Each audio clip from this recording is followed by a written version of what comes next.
Pemirsa, Jumat berkah dengan berbagi pada sesama. Pedagang batik di Grosir Setono, Pekalongan berikan contoh empati pada para lansia penghuni RPSBM Kota Pekalongan.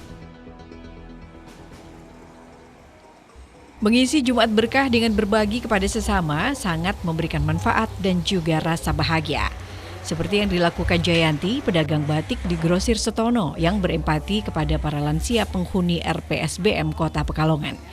Selama ini dirinya sering berbagi kepada para penarik becak di jalan-jalan, baik di hari Jumat maupun hari-hari besar seperti HUT Republik Indonesia ataupun di bulan Ramadan. Dirinya pernah mengadakan lomba baca Al-Quran khususnya bagi para penarik becak se-Pekalongan dengan berhadiah jutaan rupiah. Juga menyantuni pengurus makam pahlawan saat Hari Pahlawan. Pesan Jayanti saat berkunjung ke RPSBM Kuripan Kidul, Pekalongan Selatan bahwa kita jangan pernah mengeluh dan tetap bersyukur.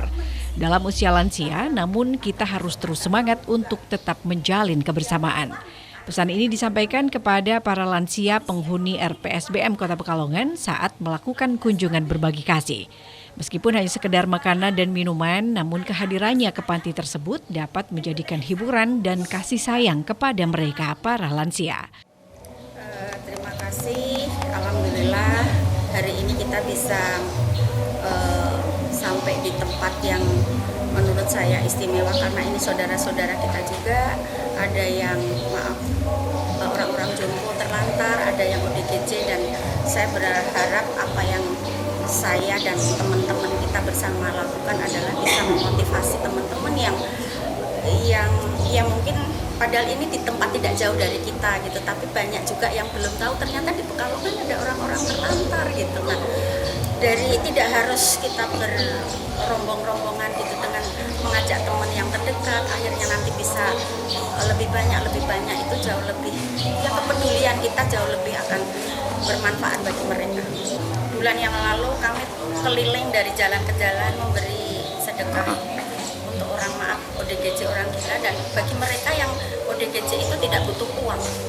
Jadi kami langsung membeli makan, dan ternyata mereka ketika kita paringi meskipun maaf ODGJ tapi bisa menyampaikan matur suwun gitu, meskipun dengan wajah yang seram gitu, tapi hati mereka juga bisa bicara ternyata, karena saya merasakan begitu saya ngasih roti, saya ngasih nasi, mereka mengucapkan terima kasih, itu jauh lebih membuat saya terharu. Itu Pak Becak juga nasibnya kurang beruntung gitu. Beliau setiap hari kadang tidak mendapat penumpang. Nah, kita apakah hanya cukup kasihan ya gitu? Kan tidak, paling tidak kita memberi apa yang kita bisa aja, karena sedekah syaratnya tidak harus kaya, sedekah syaratnya tidak harus punya ini itu dulu gitu, karena sedekah itu memang hak dari hati gitu. Jadi kalau sudah dari hati kita nggak terukur, karena sebenarnya apa yang kita bagi ini adalah harta kita ya, yang sebenarnya. Jadi harta kita itu bukan rumah, bukan mobil, bukan toko saya yang 7 gitu, tapi harta saya yang sebenarnya, harta yang saya bagikan. Sementara itu Ari Sodiki, petugas pelayanan lansia menjelaskan di RPSBM para lansia ada sebanyak 20 dan ODGJ sebanyak 60. Kebanyakan lansia yang menghuni RPSBM disebabkan karena mereka terlantar. Mereka diantar oleh warga atau ketua RT untuk datang ke RPSBM. Sedangkan ODGJ sendiri dari razia jalan yang dilakukan Satpol PP, juga laporan warga yang selama ini merasa resah. Sementara disinggung mengenai kunjungan para dermawan, ia mengatakan bahwa lansia merasa senang karena dimanusiakan.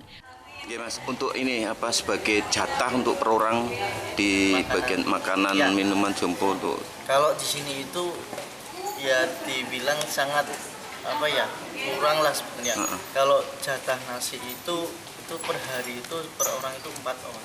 4 on. Ya itu per hari. Terus lauk pauknya itu per hari per orang itu 7.500 tiga per hari. Untuk 3 kali. Untuk 3 kali ya. Jadi di sini itu walaupun naungan dinas sosial, cuman kayaknya kurang lah untuk setiap harinya makan segitu. Terus ya semoga kalau kayak ada gini, ada bantuan pemberian nasi, itu kami senang banget, alhamdulillah. kayak mbah-mbahnya itu seneng dikasih makanan itu kan, dikasih jajan itu seneng banget.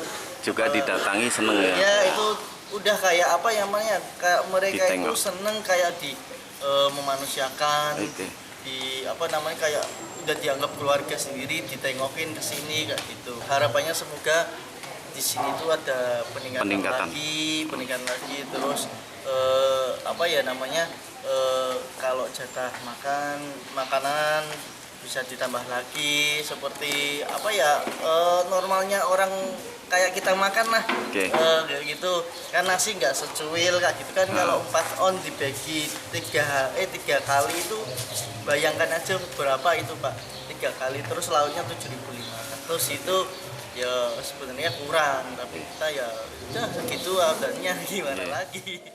Sutanto Hadi, Batik TV melaporkan.